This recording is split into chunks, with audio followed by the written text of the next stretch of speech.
Hello and welcome back to the fourth installment of the Second Renaissance podcast, where I sit down for our first virtual podcast, an interview with Dave Anderson, and perhaps fittingly, given that he is a digital evangelist at Dynatrace, certainly one of my favorite clients, but also one of my favorite people to spend time with on stage, be that in the analog world or in the digital world.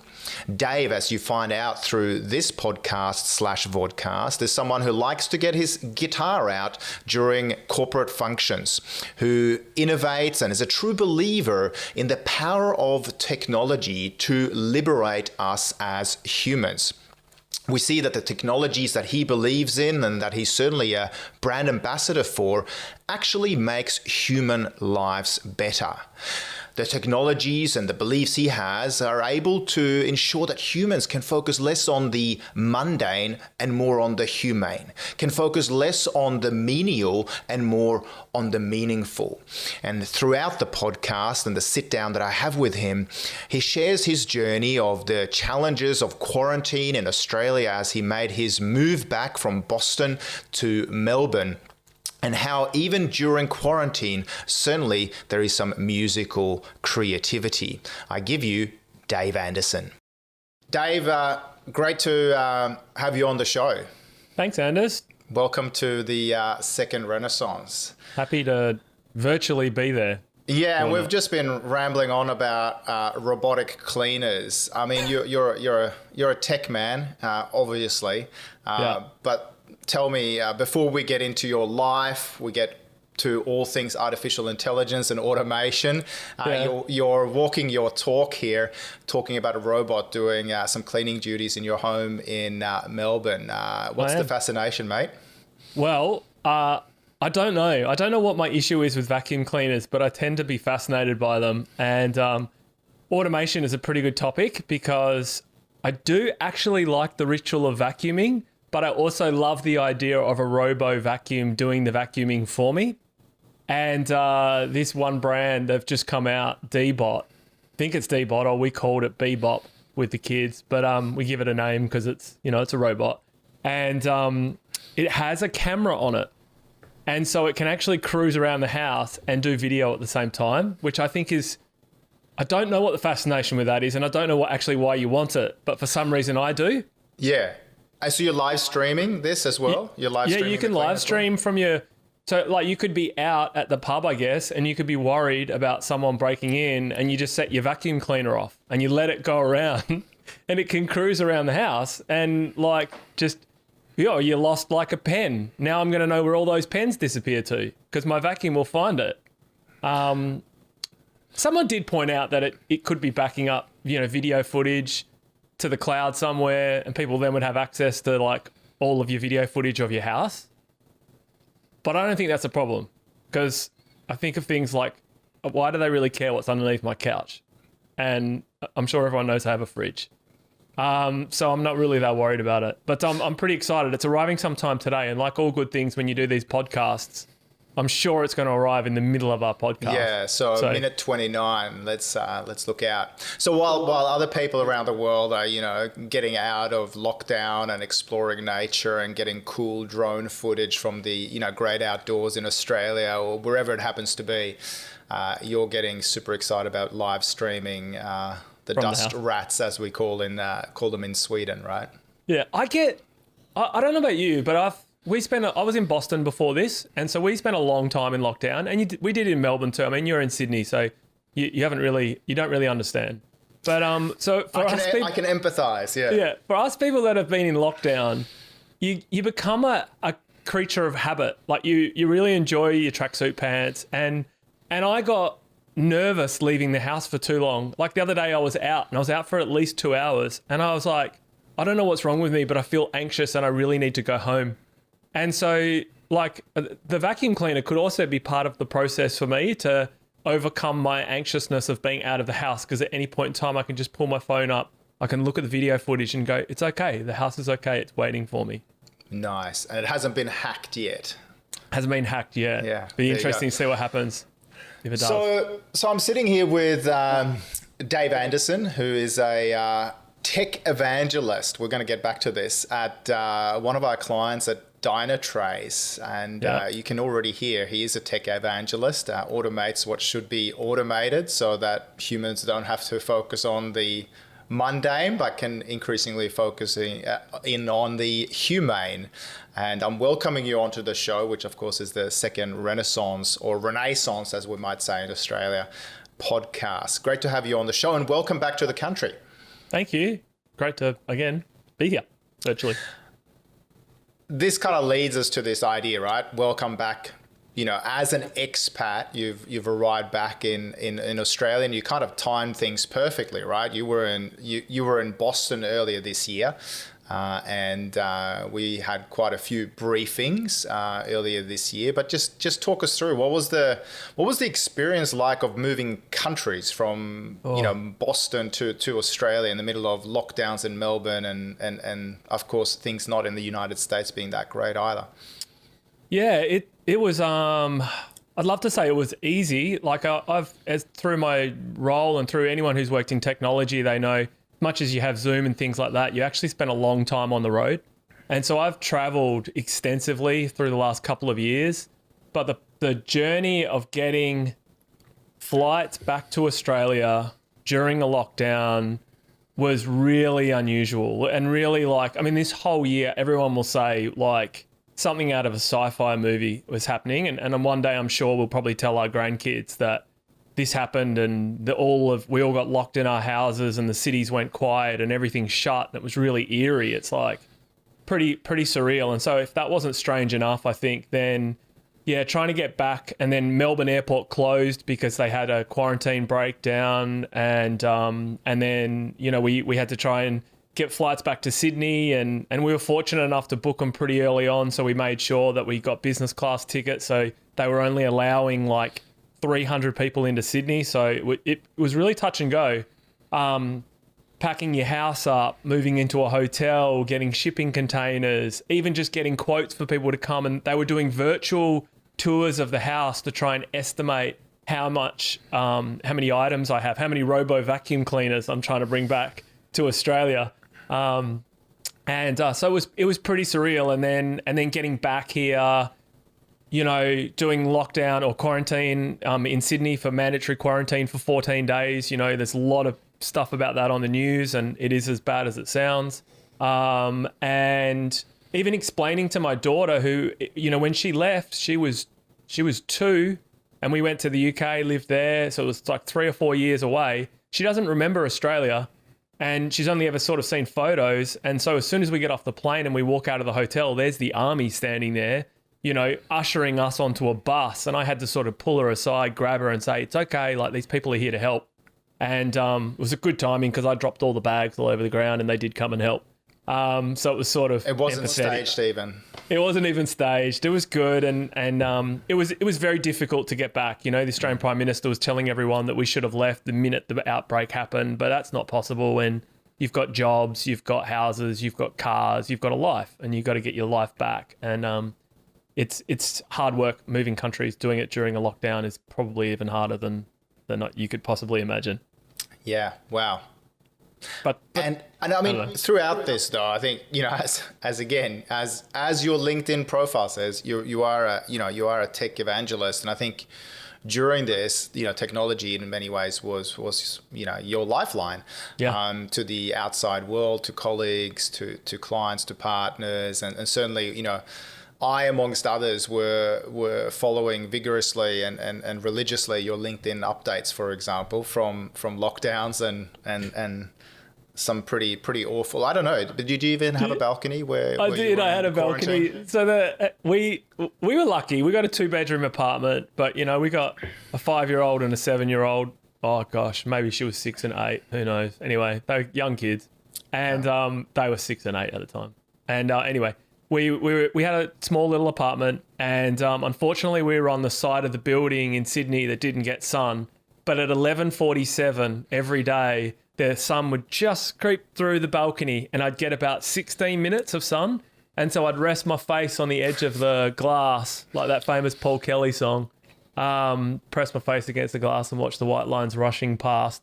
from St Kilda to King's Cross, which is, anyway, certainly digress. But then I put my head on the edge of the thing and I got 17 minutes of sun. And you know what drove me nuts actually is when we opened our door after about 4 or 5 days, and you're only allowed you're not allowed out of your room, but you open the door just to put the trash out or your rubbish. And so I'm still talking American. And I put the rubbish out in the hallway, and as I opened the door, the neighbor opened their door on the other side of the hallway, and I was like, "Whoa, human! Hi, human! I'm Dave. I'm your neighbor." And it was kind of like this sort of surreal moment. And as I really wanted to be nice to this guy, but as I looked through his door, I saw his apartment filled with sun. And I just went, oh gosh, what?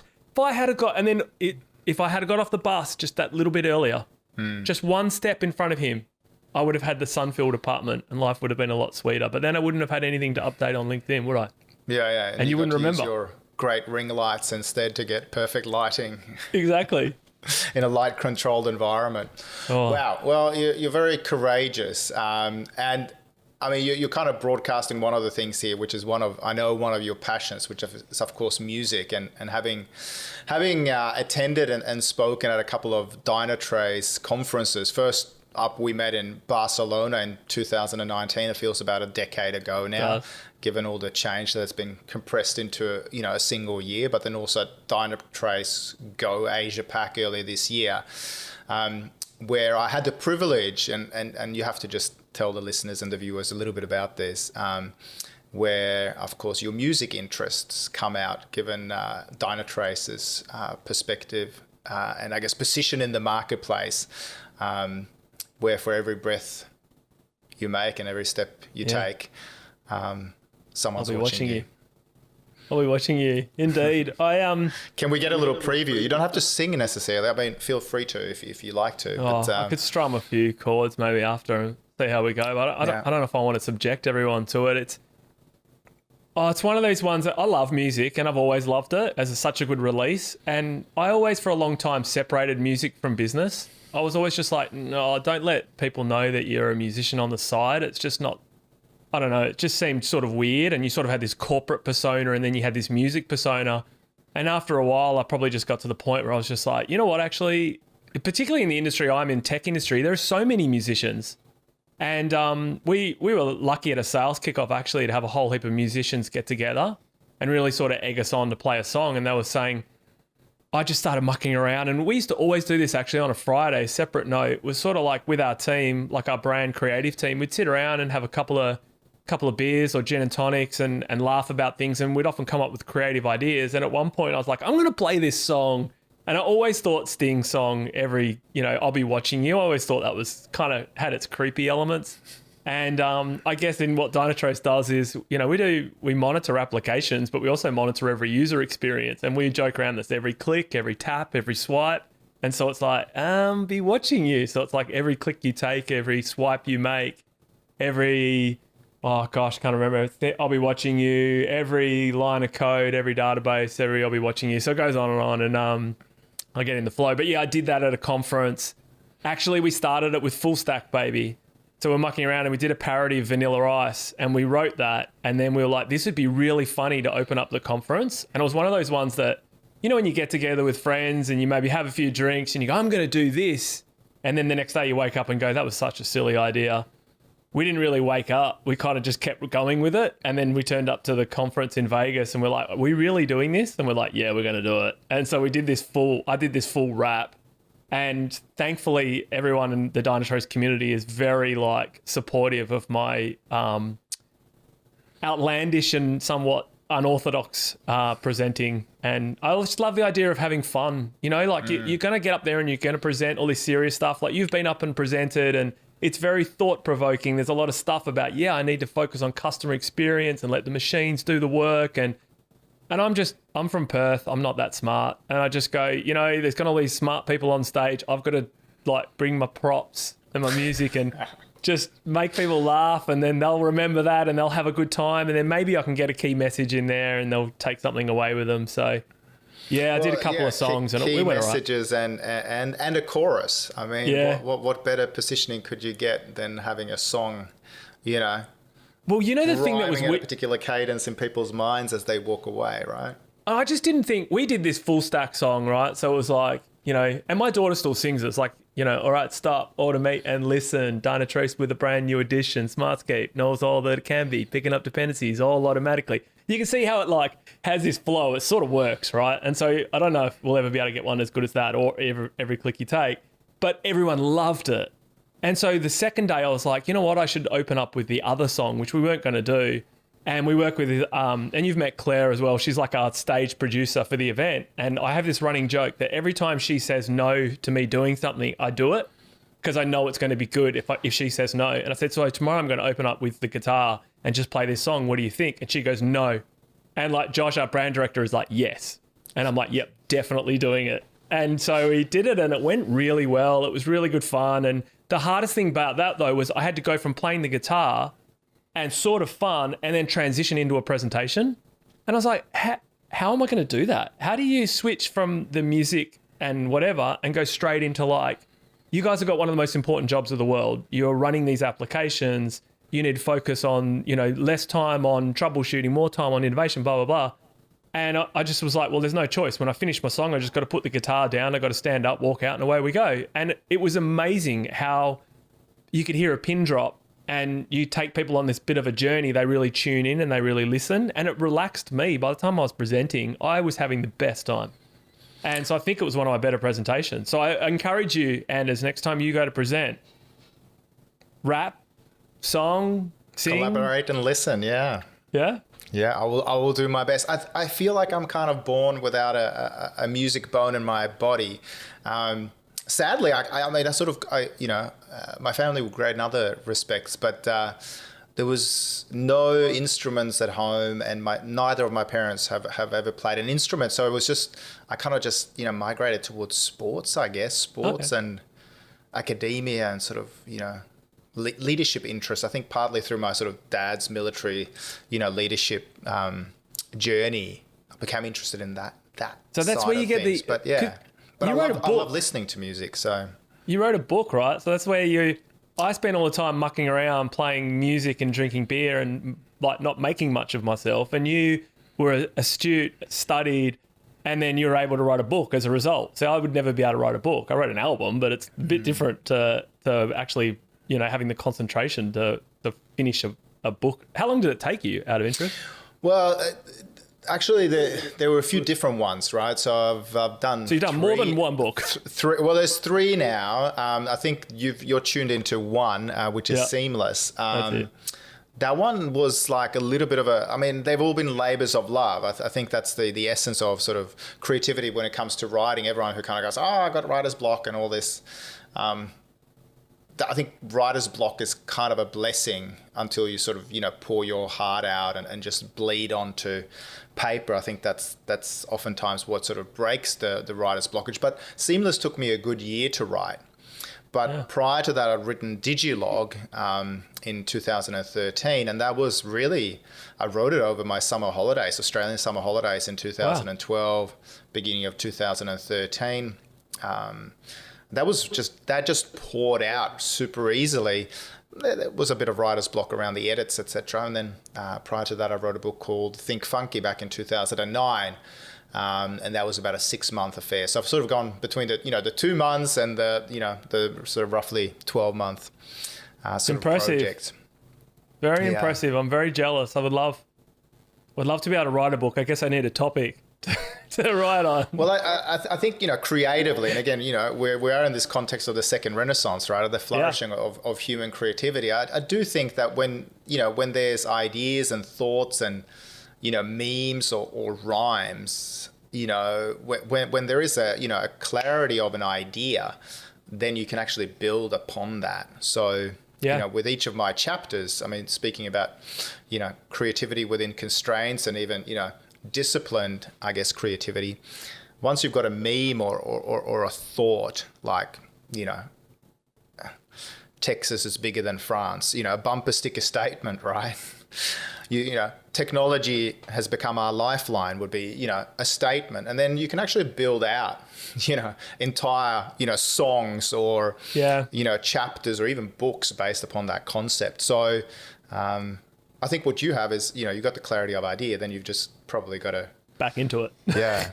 But who knows? Maybe there's a future collaboration there at some stage, Dave, I'll come up with the ideas and then you write the reasons why the idea is a good one. We'll make a good Swedish dance troupe or something like that. Eurovision, we'd give it a nudge. Yeah. Well, again, very structured approach, right, of how Schlager, as we call it in Sweden, should sound. And there, there's even creativity with the constraints there in terms of the duration of the songs and the chorus, etc. I mean, there's musicians that have studied this much more closely than I have, right? So 3 minutes 30, I think. This is what a layperson understands of, Eurovision at least. So, yeah. So I'm curious, just in tuning in here. Yeah. I mean, we often talk about the left brain and the right brain, and certainly in your context of technology, IT, and many of Dynatrace's customers and partners being engineers and cyber defenders, etc.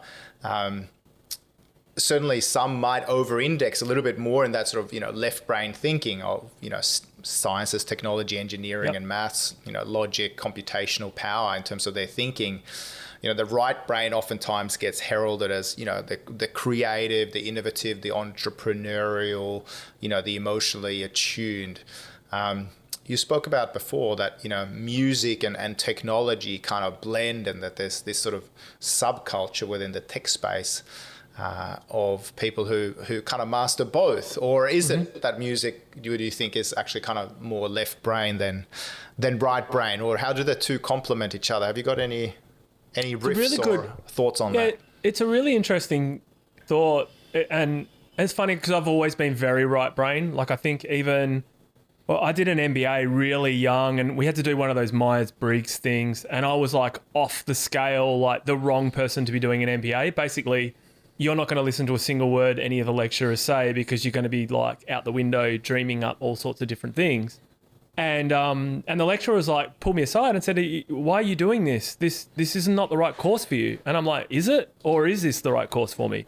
Like, is this actually going to help center me versus then send me even further right? So it did, in fact, really help me shift left, which is something that we say in IT world for DevOps, but different reason, but helped me shift my brain a little more to be a little more left brain. And it's funny when you deal with I deal with a lot of engineers a lot of the time in the work that I do, and they can be very introverted and they can be very left brain and very process orientated, but at the same time, they're actually very creative. And as I was saying, there's a lot of people that are musicians, and I think it's both, and it can be both. It's like how you tap into music, whether you study and you structure and you record progressions and you know where to go, or if you're the art type person. It's sort of like when you approach a painting. Do you need a painting in front of you in order to draw and sketch it, or do you just throw stuff and do abstract things at a paintboard? And so I just think everyone's different. And I think, as part of the work that we do, it's interesting dealing with people because, we talked before about like, what does AI do for people? What's it going to enable them to do? And a lot of what I'm doing and have been doing recently is marketing why AI is going to free you up from doing the really mundane stuff so you can do more interesting stuff. And it's funny because when you first started doing it, it was like, do these people want to be freed up? Do they actually want to be there, left brain, stuck in code, troubleshooting, finding stuff? And I think people go into technology because they like troubleshooting. They actually like trying to solve problems. And which is a creative pursuit, right? It's creative. It's a creative thing. It's like, we have an issue with a server. I'm going to go and figure out what's wrong with that server, and I'm going to restart the server, and maybe I need to upgrade the software, and I need to do this, I need to do that. And it's a constant, and technology is constant. And so it's interesting that through AI now, I think these people, and the more I talk to these people, they have more opportunities to do things that interest them because they're freed up from the really mundane, run-of-the-mill, regular tasks that they can do more interesting problem solving that makes more impact on a business. And so I think they're one and two. I just think humans... Yeah, so I was going to ask about your intuition on this. So is this there is this traditional, and we use the Herman brain dominance model or instrument a lot in our consulting and mapping of organizational cultures and how they set up potentially for diversity and innovation through diversity. Do you think, just intuitively, that there's no such thing as sort of the black and whiteness in a sense of, left brain versus right brain, or that, any part of the brain can be creative? You've alluded to music before, and musicians who are very, very abstract and kind of just go with the flow, and people who are very, and maybe very structured in artistry and paintings, for example. What's your sense?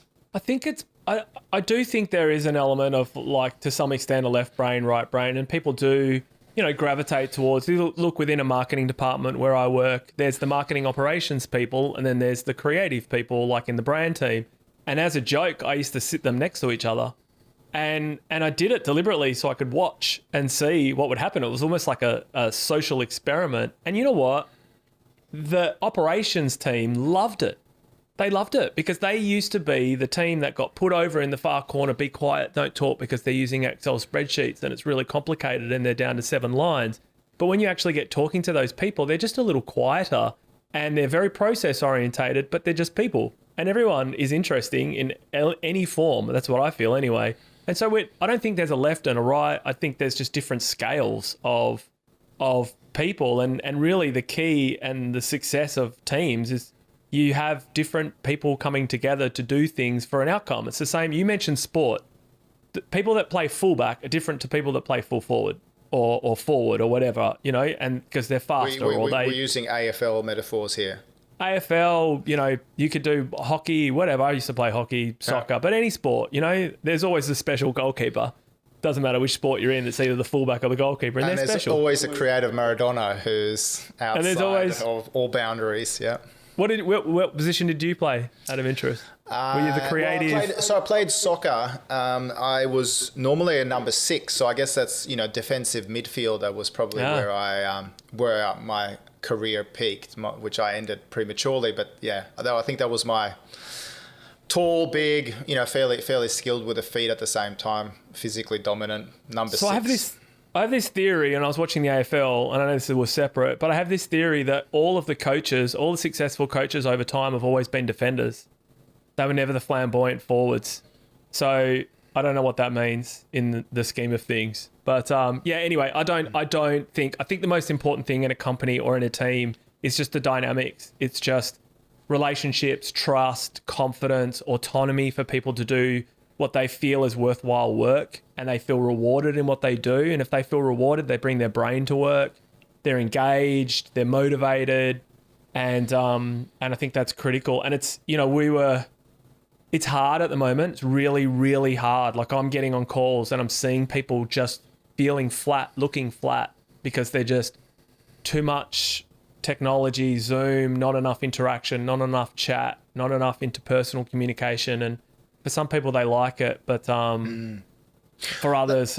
Let's drill deeper into that for a moment. So technology has been our lifeline during 2020, and at the same time, I'm getting the sense here that people are also exhausted, right? Yep.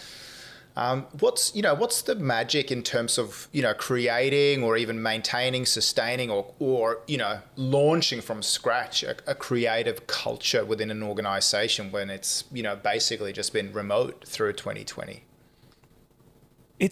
I find it, I posted on LinkedIn and I said, because I was feeling personally uncreative. I was feeling like I struggled and I missed the interpersonal communication, and I bounce creative ideas off people. That's the type of person that I am, where I need to, run it through a couple of people, and then like Claire, and she says no, and so I go yes.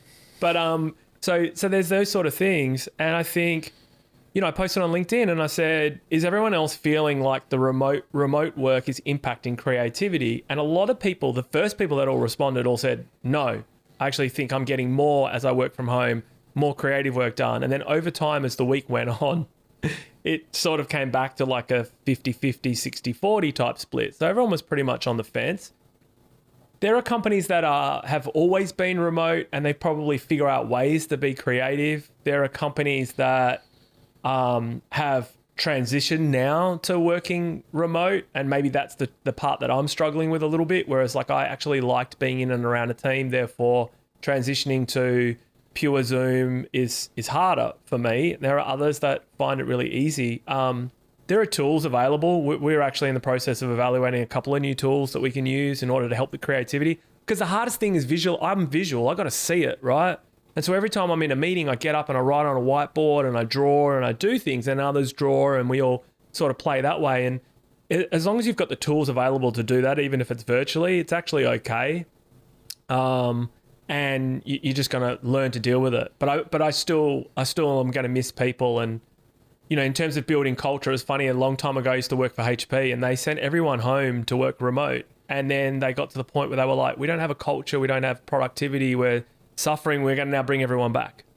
And so companies have done this pendulum over a long period of time, and it's an interesting place for us all to be now, where we're all probably, and a lot of the big companies are now going, we're going remote. It'd be really interesting to see what happens to the culture. I'm worried about it. Yeah.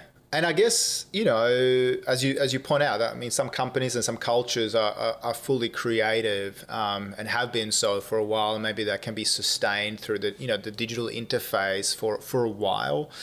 But, you know, there's also, you know, there's cultural codes, and there's, you know, immersive onboarding projects. You know, there's mentoring, training and development. There's, you know, that connection with humans and building of rapport that I think is lacking. So even though, you know, the likes of Twitter and Facebook, etc., are sort of going, hey, you can work, you know, from home forever. Well, you know, what does that mean in terms of you go through an induction process with someone that's never met anybody else in their teams? And do you think, you know, generationally that's going to matter as, you know, Gen Zs and Gen Alpha come into the workplace, or is it just us old fuddy-duddies that think that there's value in the face-to-face? I mean, there's a reason why people. I mean, I just go back to the simplicity of like where we started as humans, and we gathered around a fire and tell stories. And I think naturally people want to belong, and they need proximity to each other. They need to be able to see body language. They need to be able to eyeball. They might need a hug. They, you know, I just think, you know, and there's a reason why sometimes you say, look, I just can't wait to catch up and have it. Like, you know, I went out the other night and caught up with a couple of my friends and work colleagues, and we just wanted to catch up and have a beer and have a wine together. We just wanted that interaction. We wanted to laugh, and you just, virtual will never do it. And I think there are things that you can do to try and bridge the gap, but it's just funny, like, again, you know, working at HP for such a long period of time, it took me 3 years probably to build a relationship with people that I do in 3 days when you're face to face with them. So there'll definitely be crash courses in like trying to get people to open up and understand who they are as individuals. You started by talking to me about music and things like that. That's something that I'm passionate about. And obviously we've had a rapport because we've met with each other, but I don't think our relationship would be the same if we didn't catch up in Barcelona and met each other face to face and see, you know, I personally got to see how well you dressed, and it made me feel inferior. So I put a sock in my pocket to make it look like a cravat or whatever they're called. That was a great, and for those of you who don't know, I tend to sometimes wear a... dress nicely. There you go.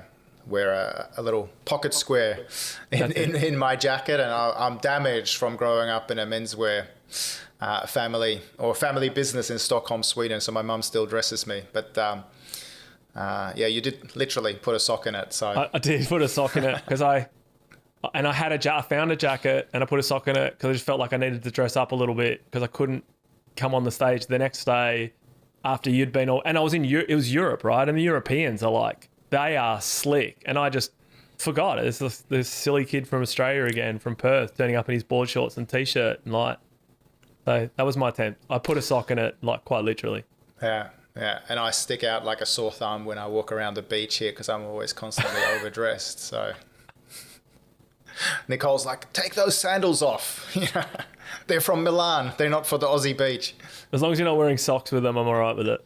Yeah, that would be a very, very Swedish look, by the way. My dad might be guilty of that. So I think here, though, I mean, you point towards something interesting too, which is, you know, I think what I'm hearing as well is that, your role in some ways is as this sort of translational bridge. In some ways, I mean, you like as you said, and we'll tune into this a little bit as well. But between the left brain and the right brain, and someone who can translate what you guys do at Dynatrace and actually tell a really humane story about it. Yep. Whether it's through music or just in terms of metaphor, because not everyone speaks technology or IT or artificial intelligence natively. Yep. Is that something that you enjoy doing, or is it just something that, as a tech evangelist, even the term sort of proposes that, you're teaching people that maybe are also like non-digitally native to understand that, there's a need to invest in some of these technologies. Yeah. There's storytelling there to bring that alive. How do you think of that role? I love the stories, and I think everyone wants to make a difference in what they do. I don't think you wake up and go like, I just want to be completely mediocre and useless and don't aspire to anything. I think everyone actually wants to feel good about what they do. And I think I didn't wake up one day and go, you know what I want to do when I get older? I really want to work for a B2B IT software company and market to IT people that don't like marketing. That was like my dream when I was a kid. And somehow I found myself in it. But there is always a beauty in actually doing that, because what do these people care about? And I think in your storytelling, whether it's on stage and you're presenting, what do these people want? Do they want to hear music? Do they want to be lightened up? Do they want to have some fun? Do they want to get serious? And so for these people, when I'm marketing a product, I really think about like, what is it? What is it that we're really doing that's really making a difference either in the world or to these individuals? And so when at my time at Dynatrace, where I'm still enjoying, I did both. I did a vision for Dynatrace, which was the world needs software to work perfectly, because ultimately we do. And, it's everything that we do every day, even doing this sort of podcast or whatever that might be. But then there's also the individual behind the software that's running the software. And what do they do? And I always start my presentations with these people of like, you have the most important job in the world, because you have to run all these applications that make all of this world work. And it's a personal level. And then you dive deeper. And it's funny when you chat to these customers. I love the story. I love doing customer stories. And I always say it'll be 45 minutes before I get the gold nugget out of you as to what you're actually going to, because eventually you're going to start out with like, yeah, the software does this, it does this, it does this, it does this, it does this. But this one thing, and then eventually they get to the point, which is taking me a long time to get to the point too. But well, there you go. I mean, it's the last 5 minutes of any session, a 50-minute session with my psychologist, I would know, the gold is in those last 5 minutes. So maybe this is the equivalent role you have to kind of draw it out from your customer stories. It's like, business psychology here. Yeah. What are some of those gold nuggets that you've heard in terms of how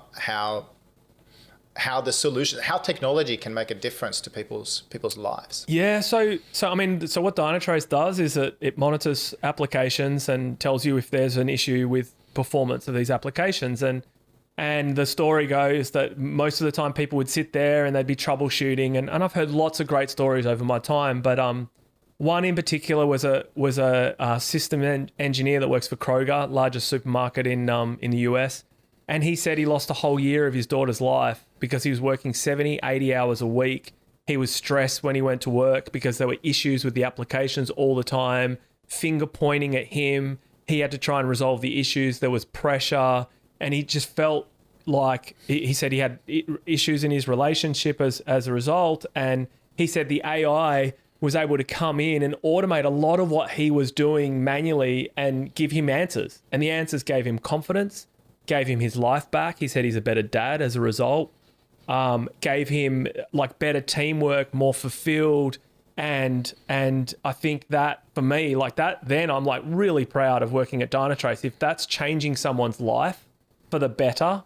And I always, when I do these things, I'm like, is that just one-off? Is that a fluke? So I ask around and I'm like, it's not a one-off. Like there was another gentleman, Mark Kaplan, who was one of the first people to use the new Dynatrace platform. He had said the same thing. He goes, the AI gives me an extra hour in the morning to spend with my kids. And I'm just like that's irreplaceable. Like you can work as much as you want, as long hours, but if the machines can actually do the mundane so that you can spend more time with your daughter. And also when you're spending time with the kids, you're a better person because you're more confident and you're more fulfilled in your work. Then that is not just a product. It becomes something that's just like, I don't know, it's really powerful. And that's the part that I get personal satisfaction out of telling the stories. And there are a lot of those types of stories. And I like telling those stories, you know, like the guys at U-Haul that said, we don't have to get up at 3 a.m. anymore because, you know, the system's taking care of itself. And so I love that angle. And everyone likes the personal angle. What will that mean for me? Can I go home earlier as well? Can I get a better work-life balance? Can I enjoy my job more? Great. And so that's the part for me that gets me very excited, and I like to tell those stories. And there's a lot of them. Every time I talk to the customers, they dig out another little gold nugget for me that I can leverage, and I love that. It makes also my job great because I now know that, you know, and our engineers that build the software, they love it too because they're like, we've got a purpose. We're helping people have a better life as a result. It's not just to do their job; it's actually helping them, you know, feel more fulfilled and happier in their work. And I always ask, does the software make your team happier? When I ask senior management, they're like, undoubtedly. They're like, they're such a happier team. They're more productive. They're more engaged. And you're like, wow, this is cool. We can probably think of a lot of software that doesn't make humans happier. So there is a lot. There's upside here. There is. It's funny, you know, you started earlier and you talked about US versus Australia, and that's one thing that I have noticed in sort of coming back is our banking technology in Australia is phenomenal compared to like the US, but our e-commerce is horrible. Like, it's the amount of times I'm sitting there watching websites spin or carts spin around in circles, and the click and collect and the deliveries. And, you know, we joked around before about it. We got the most aggressive delivery drivers on the planet. They like want to ring the doorbell 50,000 times so you come and get it. Whereas the US, they just like got a culture of like, yeah, order it in the morning and be there in the afternoon, and we'll leave it by the front door. So yeah, there's a lot to be done. Software's complex. So it's a big market for Dynatrace to go and help people, you know, and but also for us humans to for our own sanity, spend less time. No one likes doing tax returns. No one likes logging on and doing insurance things and stuff like that. Banking, the faster that's done, the easier it works, the better for everyone. So there's sort of this, I mean, human centricity to, and that sounds like a naff kind of statement, but human centricity to the technology. And everyone's claiming to be human centric, but when you hear stories like that, it's easy to empathize with the end users of the technology. How do you position all of this to, you know, the buyers or the CTO or the CIO or the CFO or whoever makes the call? Because they might go, yeah, it's nice that, you know, Mark Kaplan gets to go home earlier, and yeah, you know, we do want work-life balance, but we also want, you know, profitable companies. So how do you kind of position the technology and some of the solutions in a human-centric way that speaks the language of shareholders or whatever else it happens to be? Yeah, I think the easiest thing is, and what they did, it's easy at Dynatrace to some extent, and it sounds a little bit arrogant, but the software's a little bit ahead of its time. Like, it does have a very unique value proposition. It works a lot better. It's easier to use. It's smarter. It's intelligent. Okay, that's all the marketing stuff. But you genuinely do believe it when you talk to the customers. When you talk to a CTO or senior management or anything like that, I mean, really for them, they're and when these guys used to be maybe technologists and they've become managers or they've become leaders of an organization. And what does every leader want? You talk to every leader. I talk to like Bernd Greifenader at Dynatrace, who's the CTO. He barely touches the tech anymore. All he's focused on actually is recruiting good people and retaining good people and ensuring that they're productive. And if your software, which Dynatrace is able to do, can do that, it can free people up to do more interesting things. It can help them transform their entire business faster. It can give them, the technology team, more influence and more input over the actual business outcomes. They can go to market faster. I mean, all these things that I'm saying sounds a little markety, sounds a little fluffy, but it's genuine, and it's going to make people happier as part of their work. And this is actually what is going on. So you talk to senior leadership and you say, this is what it's going to be able to do for you. They're like, bullcrap. It's probably the first thing. And the second one is like, try it and see for yourself. And then when they do see it, and you'll have one person say, this is the best HR retainment software we've ever had. I go, what are you talking about? We're not in HR. And he said, no, because everyone loves using it so much that we retain our staff as a result, because technologists, like anyone loves using the best software. Do you want to use the latest version of like do you want to go back to Spotify and use a 10-year-old version of Spotify, even if that exists? Or do you want to use the latest version? It's probably a bad analogy, but you get what I'm saying. And so it's best in class. So I market to them what others say and tell the stories that way. And at one point I was like, when I was running the website, I put that on the front page of the website. Hear it from the other customers, don't hear it from us, because every vendor will tell you the same thing. So hear what other customers have to say about it. And it's that storytelling again that's the most powerful. And as Brené Brown says, that, data is a story with numbers, I believe. Is that what she says? I have to remind myself now. Stories are data with a soul. I got it back to front. Stories are data with a soul.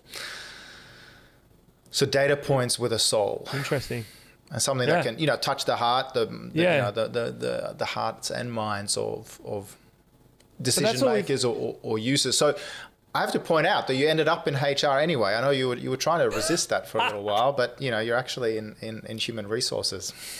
Well, I mean, I'm a sports guy like you. I grew up wanting to be motivated, wanting to be productive, wanting to be happy. I've used team analogies all the time of sport, and I think any software that helps you go faster, that makes you happier, that it's great. And it also brings more teams together. So yeah, maybe I did end up in HR, not traditional HR, more like people development in some regards. Because you got some advice, right? Which was when you were doing your MBA, that HR might not be the thing for you. Yeah, because that's the thing. Like I mean, I'm a very big people person, and you can tell that when I go out to the pub, I'm not the sort of person that's going to be quiet. And people go, "Oh, you're one of these people that walks into a party," and I'm like, "Yeah, I love walking into a party. I like listening to stories. I like telling stories. I like joking. I just love it. I love hanging out with people." So I thought pretty early on, I was like, well, human resources, and I read all these books on like strategic leaders and all these people. And I was like, well, I want to define cultural values. I want to define visions and values and make people productive. I want to work in HR. And my HR lecturer was like, no, Dave, if you want to work in HR, if you want to do that, that's the opposite of HR. Actually, HR is all about like legal and ring fencing and litigation and controlling. And I'm like, what? And I probably could have made a name for myself back then, because I could have flipped the whole thing around, because I actually think it has gone full circle. HR is a misnomer, yeah. Yeah, because people are the best resources you're going to have, right? You still need, even if the machines are doing all the work, you still have to have a human that applies some form of thinking towards it and makes use of it. Even if it's like, they say, oh, you don't need as many people to do it, but you still need people. They still have to apply that creative thinking. And so, yeah, thankfully I didn't go into HR. And she did say to me very early on, she's like, Dave, if you don't go into marketing, then there's something quite wrong with you. Although my marketing during my MBA was my worst score. So I think it's, I didn't really like the lecturer, to be honest. You've made up for it since. Yeah. Yeah, maybe. Well, I think the piece of advice you were given, and apologies for sharing this so voluntarily here, is that, people don't work in HR, they work in marketing, right? Yeah. We're all in marketing. No, they say we're all in sales, but we're all in marketing. We're all like, yeah, I think anyway. I don't know. I just think people are essential to business, and we don't live on this planet for very long. You want to be as happy as you can. And, I can't wait for my robo vacuum to be here, because that's going to make me happier for the half an hour or 45 minutes. It might give you some time back with your loved ones and with your kids. Spend more time with my kids, spend more time playing music, writing the next song. Please don't spend too much time cutting up those, live stream videos and editing them into really cool, robo marketing. My robo vacuum have pieces that of content. So I'm just curious. I mean, people sometimes say, "Hey, AI, yes, it's gonna take out," and I'm a believer of this. It will, help us and free us up to do less of the mundane and do more of the humane, and help us do less of the menial and do more of the meaningful. Are there any dangers with people go breakout and ex machina type scenarios where the AI breaks out of the box, where it replaces humans, etc. Like what would you say to that story? Is there any merit to it, or is it science fiction, or is it more of an augmentation story? I think that I don't want to believe that there's the possibility of the machines crushing us like ants. I think it would be silly to think that I would be silly to think that it can't happen. Because if you think about how much we've progressed from a technology standpoint in the last 10 years, the next 10 and the 10 after that, it's like quantum leaps every time. And I do think we will get to a point where we will have to make moral decisions about what machines can and can't do. And I read this book, I can't remember what it's called. It's by a guy called Martin Ford. And I think it's called The Machines Are Coming or something like that. Maybe, I don't know. But it's a very interesting book. But I only got halfway through it. And that's not because I have an attention deficit disorder where I can't concentrate for long periods of time. Because you have to go cleaning, yeah. Yeah. I need to check on my robo vacuum. But the seriousness of it was it started to get really depressing. And I started to worry about what is going to happen in the future? What happens if these machines can do all these things? Because ultimately we probably can program it to do a lot. There's stories of Facebook shutting down the machine because it started to learn too much. What if we don't shut it down? What if they keep coming? So I do think it's at some point we will get to a point where there'll have to be some form of United Nations Council for AI that's going to dictate what you can and can't do and how far it can go. And the days of, Watson beating us in chess or Watson crushing us like ants is actually possible, which is frightening. And then I go back to saying how much I love people. So, as much as I'm marketing this AI, I do believe in AI for specific purposes, not a general AI that is going to cause disruption. And it sounds like, coding for humanity and actually coding for more humane outcomes. Reducing human error are things that are, still core to, your purpose, but also Dynatrace's vision in my interpretation and in my dealings with Dynatrace, certainly. Yeah, it's very much a focus of let the machines do and it's funny, we had Steve Wozniak on the Perform Go series. I think he was the follow-up speaker to the main keynote speaker, right? That's right. He was on with you. And there was also, I interviewed Mark Randolph, who's the co-founder of Netflix too. And he was very interesting. He was all about an idea leads to an idea that leads to an idea that leads to an idea and it leads to an idea, right? But Wozniak was big on the idea of the machine doing the work so we can do more creative type work, and why he originally founded Apple and stuff like that. And key message for him again is same thing of what we're doing with Dynatrace really is take out the boring, the mundane, our CTO will often use an analogy of people probably never liked packing boxes in a warehouse. They probably never liked screwing the wheels on the car. That they like designing the car. They probably like talking to people as they sell the car. They like servicing the car, but they probably don't like doing mundane repetition work of screwing wheels all day, every day for their entire existence. And that's fundamentally what Dynatrace is doing. It's taking the mundane of staring at charts and going dip, restart, redo, dip, restart, redo, and taking that mundane stuff out so you can start thinking up things of wow, we got lots of new bookings coming in from this particular area. We should think about going into that area. Customer experience is bad here. You get my drift. So I'm just thinking, we're kind of into the last innings here, or the final quarter, as you would call it in Perth, in AFL language. Although I think the timings of an AFL match keep changing all the time. They do. In COVID times weird. Anyway. I don't get why just because we had a lockdown that they had to shorten the quarters. No one ever explained that to me. There you go. People aren't more tired maybe because of the virus. Maybe everyone's been putting on the COVID kilos or something, Possibly. But I wanted to just kind of leave us with this thought then. So, technology helps liberate us, so that, our brains are not just focusing on the mundane. Yeah. And we're liberated to sit and think about stuff and create and come up with new, entrepreneurial ideas. Like, what ideally would you like us as, either for your kids, your partner, yourself, the next generation, as humanity? Feel free to take it as big or as, or as local as you want. What should we be spending our, creative firepower on, this, this new dry powder that we have, because we're not wasting it on the mundane?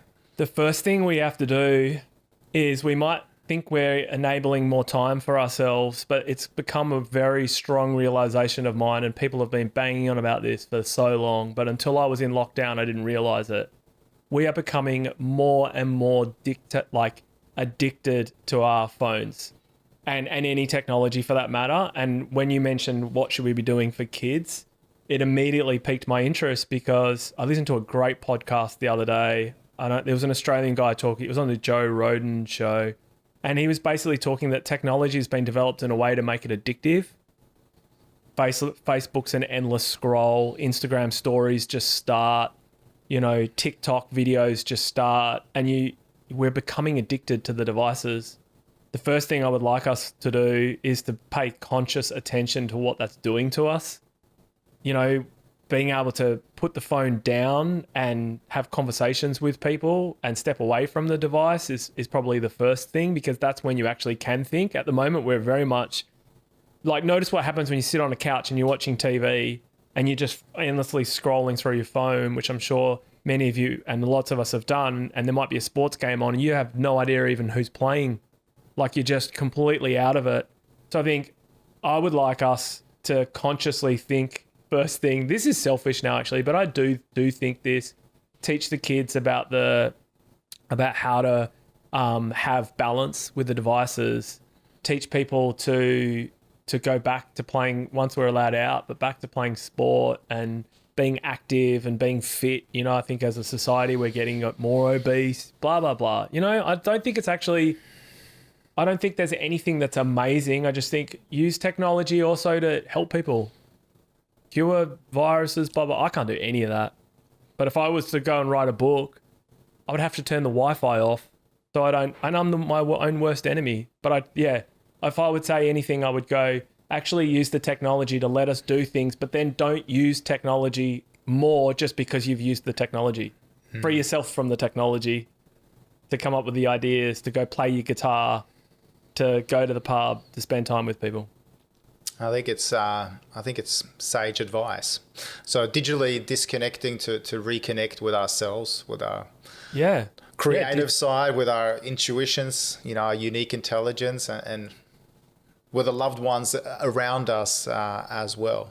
Yeah, be present. It's so important, because when people are on devices, and even when we're doing this, we've now spent nearly an hour where we haven't picked a device up, we haven't opened a Chrome tab, we haven't done anything but have a conversation with each other. And it's actually really fulfilling and really rewarding. Even if the people listening to this thought this was the worst conversation ever, Anders, I actually think I've really enjoyed it. And I'm in a better mood having sat with you and spoken to you for an hour, because I feel like we've had this connection and we've chatted and it's made me think of things.